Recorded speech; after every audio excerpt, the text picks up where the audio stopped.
Michael Newton की पुस्तक destiny of souls आत्मा के जीवन के बीच के जीवन पर आधारित है, जो उनके सम्मोहन चिकित्सा सत्रों के अनुभवों का विस्तृत संकलन है। यह पुस्तक जर्नी ऑफ सोल्स का अगला भाग है और आत्मालोक के बारे में अधिक गहरी और विस्तृत जानकारी प्रदान करती है।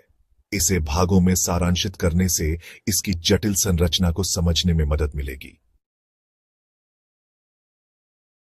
यहां डेस्टिनी ऑफ सोल्स का भागवार सारांश प्रस्तुत है।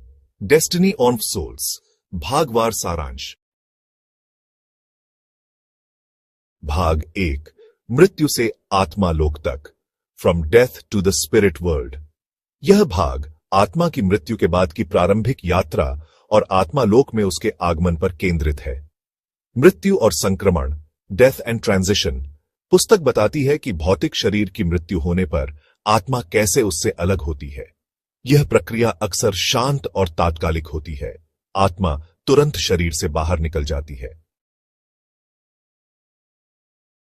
कुछ आत्माएं भ्रमित या भयभीत हो सकती हैं, खासकर यदि मृत्यु अचानक या दर्दनाक हो, लेकिन उन्हें जल्द ही एक उज्ज्वल प्रकाश या निकास सुरंग की ओर आकर्षित किया जाता है। यह सुरंग उन्हें आध्यात्मिक आयाम की ओर ले जाती है, जहां उन्हें अपने आध्यात्मिक घर में वापसी का अनुभव होता है। आत्मा लोक में पहुंचने पर आत्माओं का अक्सर एक द्वारपाल, आत्मा या प्राथमिक मार्गदर्शक, प्राइमरी गाइड द्वारा स्वागत किया जाता है। ये मार्गदर्शक प्रेम और करुणा से भरे होते हैं और आत्मा को नए वातावरण में सहज महसूस करने में मदद करते हैं। इसके तुरंत बाद आत्माएं उन प्रियजनों से मिलती हैं जो उनसे पहले ही गुजर चुके होते हैं। यह मिलन अत्यंत भावुक और आनंददायक होता है, जो आत्मा को अपने अकेलेपन से मुक्त करता है और उसे अपने स्थायी आध्यात्मिक परिवार का एहसास कराता है। यह भाग विभिन्न आत्माओं के अनुभवों का वर्णन करता है कि वे कैसे अपने प्रियजनों जैसे परिवार के सदस्य, मित्र या पालतू जानवर से मिलती हैं। पृथ्वी पर जीवन अक्सर आत्मा के लिए थकाऊ और कभी-कभी दर्दनाक हो सकता है। आत्मा लोक में वापस आने पर आत्माएं ऊर्जा उपचार प्राप्त करती हैं। यह एक प्रकार की पुनर्स्थापना प्रक्रिया है, जहां आत्मा की ऊर्जा को शुद्ध और पुनः चार्ज किया जाता है। यह प्रक्रिया आत्मा को पृथ्वी पर अनुभव किए गए किसी भी भावनात्मक या मानसिक आघात से उभरने में मदद करती है, जिससे वह पूरी तरह से आध्यात्मिक जागरूकता में लौट आती है। भाग 2, आत्मा लोक का वातावरण। आत्मा के समूह और उनके निवास। आत्मा लोक में आत्माएं अपने आत्मा समूहों में लौटती हैं। ये आत्माएं होती हैं जिनके साथ उन्होंने कई जन्मों में गहरे संबंध साझा किए होते हैं। ये समूह एक प्रकार के आध्यात्मिक परिवार की तरह होते हैं, जहां आत्माएं एक दूसरे का समर्थन करती हैं, सीखती हैं और विकसित होती हैं। प्रत्येक आत्मा समूह का अपना विशिष्ट निवास क्षेत्र होता है, जो उस समूह की ऊर्जा और विकास के स्तर के अनुरूप होता है। ये क्षेत्र अक्सर शांत, सुंदर और सीखने के अनुकूल होते हैं। आध्यात्मिक मार्गदर्शक और संरक्षक। प्रत्येक आत्मा के पास एक या एक से अधिक आध्यात्मिक मार्गदर्शक होते हैं। ये उच्च विकसित आत्माएं होती हैं जो आत्मा को उसके विकास में सहायता करती हैं, उसे सलाह देती हैं और उसे मार्गदर्शन प्रदान करती है। वे प्रेम, ज्ञान और धैर्य से परिपूर्ण होते हैं। मार्गदर्शक आत्मा को उसके पिछले जीवन की समीक्षा करने और भविष्य के जीवन की योजना बनाने में मदद करते हैं। वे आत्मा के संरक्षक और शिक्षक के रूप में कार्य करते हैं। ज्ञान के हॉल और सीखने के केंद्र। आत्मा लोक में विभिन्न प्रकार के सीखने के केंद्र और ज्ञान के हॉल होते हैं। ये वे स्थान हैं जहां आत्माएं अपनी आध्यात्मिक क्षमताओं को निखारती हैं और ब्रह्मांड के बारे में गहरा ज्ञान प्राप्त करती है। ये केंद्र विभिन्न विषयों पर ध्यान केंद्रित कर सकते हैं, जैसे कि उपचार कला, रचनात्मकता, ऊर्जा हेरफेर या ब्रह्मांडीय नियम। आत्माएं अपनी रुचि और विकास के स्तर के अनुसार इन केंद्रों में भाग लेती हैं। उदाहरण के लिए, कुछ आत्माएं दूसरों के साथ सहानुभूति और प्रेम को समझने के लिए नाटक का अभ्यास करती है, जबकि अन्य ब्रह्मांडीय ऊर्जाओं को समझने के लिए जटिल गणनाएं करती हैं। भाग 3 आत्मा का विकास और सीखने की प्रक्रिया। यह भाग आत्मा के विकास के विभिन्न चरणों, पिछले जीवन की समीक्षा और आगामी जीवन की योजना बनाने की प्रक्रिया को विस्तार से बताता है। आत्मा लोक में आत्माओं का एक महत्वपूर्ण कार्य अपने पिछले जीवन की गहन समीक्षा करना होता है। यह एक निष्पक्ष और विस्तृत आत्म मूल्यांकन होता है, जहां आत्माएं अपने कार्यों, निर्णयों और उनके परिणामों का गहराई से विश्लेषण करती हैं। वे देखती हैं कि उन्होंने दूसरों को कैसे प्रभावित किया, उन्होंने क्या सीखा और उन्हें किन क्षेत्रों में सुधार करने की आवश्यकता है। यह समीक्षा अक्सर आत्मा के मार्गदर्शक और उसके आध्यात्मिक समूह के सदस्यों के साथ की जाती है, जो समर्थन और अंतर्दृष्टि प्रदान करते हैं। यह प्रक्रिया केवल आलोचना के लिए नहीं होती, बल्कि सीखने और विकास के लिए होती है। आत्माएं अपनी गलतियों से सीखती हैं और यह निर्धारित करती हैं कि उन्हें अपने अगले जीवन में किन चुनौतियों का सामना करना चाहिए ताकि वे अपनी आध्यात्मिक यात्रा में आगे बढ़ सकें।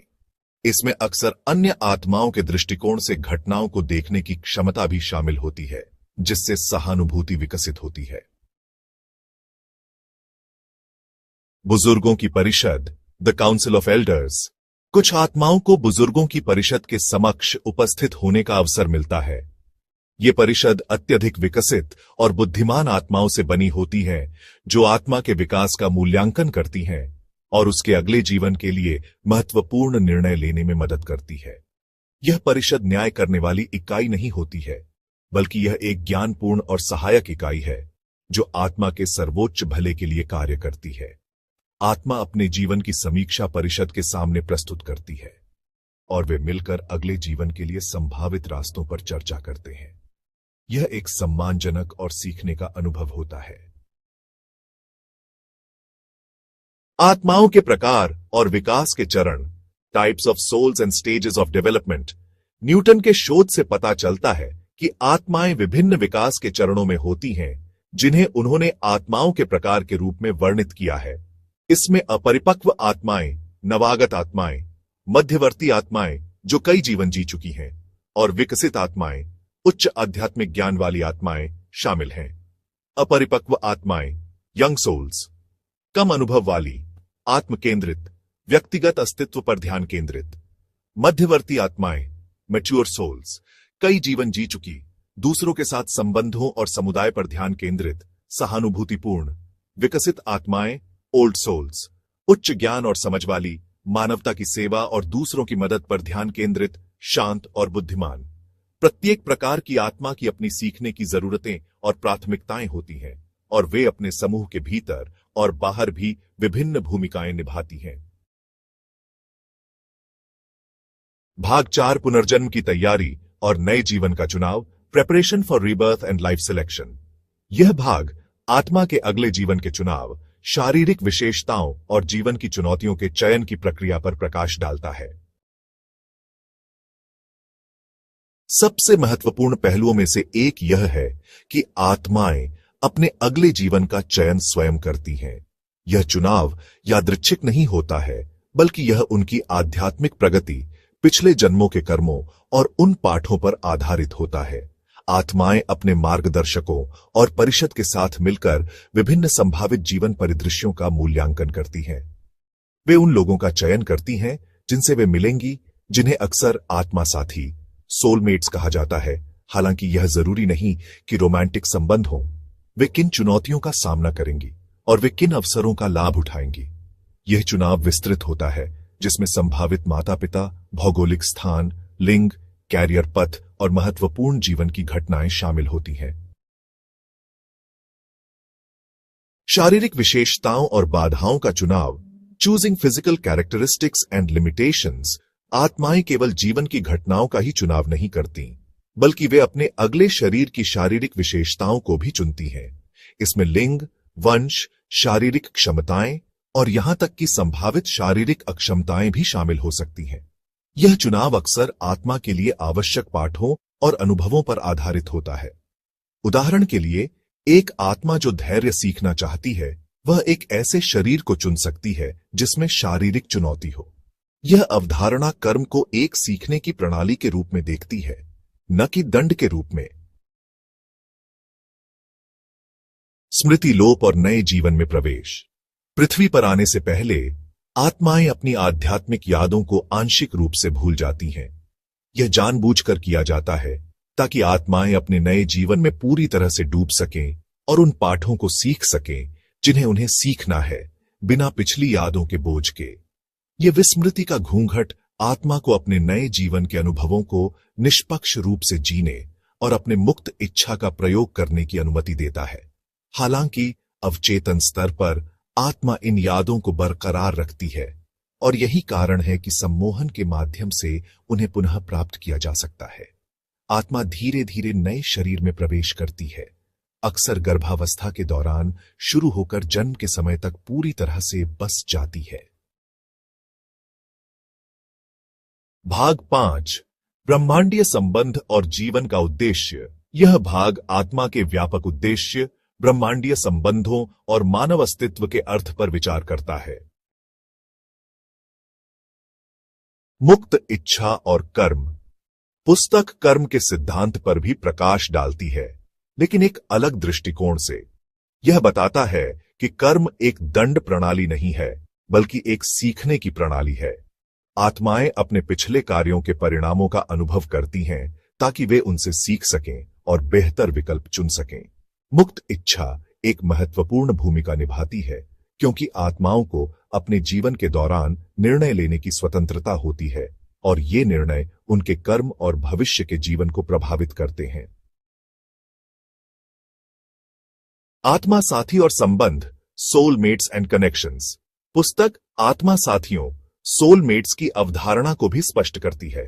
ये वे आत्माएं होती हैं जिनके साथ हमने कई जन्मों में महत्वपूर्ण संबंध साझा किए होते हैं। ये संबंध रोमांटिक हो सकते हैं, लेकिन वे अक्सर परिवार के सदस्यों, दोस्तों, शिक्षकों या यहां तक कि विरोधियों के रूप में भी हो सकते हैं, जो हमें आवश्यक सबक सिखाने के लिए चुने जाते हैं। ये आत्माएं अक्सर एक दूसरे के जीवन में वापस आती हैं ताकि वे अधूरे पाठों को पूरा कर सकें या एक दूसरे को आध्यात्मिक रूप से आगे बढ़ने में मदद कर सकें। जीवन का व्यापक उद्देश्य, the broader purpose of life. Newton के शोध का अंतिम निष्कर्ष यह है कि हमारे जीवन का एक गहरा और सार्थक उद्देश्य है आध्यात्मिक विकास। हम पृथ्वी पर अनुभवों, चुनौतियों और रिश्तों के माध्यम से सीखने और विकसित होने के लिए आते हैं। प्रत्येक जीवन आत्मा के लिए एक स्कूल है, जहां हम करुणा, प्रेम, धैर्य, क्षमा और ज्ञान जैसे गुणों को सीखते और निखारते हैं। यह पुस्तक हमें यह समझने में मदद करती है कि हम कौन हैं, हम यहां क्यों हैं और हम कहां जा रहे हैं। यह मृत्यु के डर को कम करती है और जीवन को एक उद्देश्यपूर्ण और सार्थक अनुभव के रूप में देखने में मदद करती है। अंततः सभी आत्माओं का लक्ष्य विकास के उच्चतम स्तर तक पहुंचना है, जहां वे ब्रह्मांडीय चेतना के साथ विलीन हो जाती हैं। यह व्यक्तिगत पहचान का पूर्ण उन्मूलन नहीं है, बल्कि एक व्यापक समझ और एकता की भावना है। यह प्रक्रिया निरंतर और अनंत है, क्योंकि ब्रह्मांड में सीखने और विकास के लिए हमेशा कुछ नया होता है। डेस्टिनी ऑन ऑफ सोल्स एक गहन और विचारोत्तेजक कार्य है, जो मृत्यु और पुनर्जन्म के बारे में हमारी पारंपरिक धारणाओं को चुनौती देता है। डॉ न्यूटन के सम्मोहन सत्रों के माध्यम से एकत्रित की गई जानकारी हमें यह विश्वास दिलाती है कि जीवन मृत्यु के साथ समाप्त नहीं होता, बल्कि एक बड़े और उद्देश्यपूर्ण आध्यात्मिक यात्रा का हिस्सा है। यह पुस्तक हमें यह समझने में मदद करती है कि हम सभी अमर आत्माएं हैं, जो सीखने और विकसित होने के लिए पृथ्वी पर आती हैं। यह हमें अपने जीवन के अनुभवों को एक व्यापक आध्यात्मिक संदर्भ में देखने के लिए प्रेरित करती है, जहां हर चुनौती एक अवसर है और हर रिश्ता एक सीखने का माध्यम है। यह अंततः हमें मृत्यु के डर से मुक्त करती है और जीवन को एक सार्थक, प्रेमपूर्ण और निरंतर विकासशील प्रक्रिया के रूप में देखने में मदद करती है। अगली बार फिर मिलेंगे एक नई किताब के सारांश के साथ। धन्यवाद।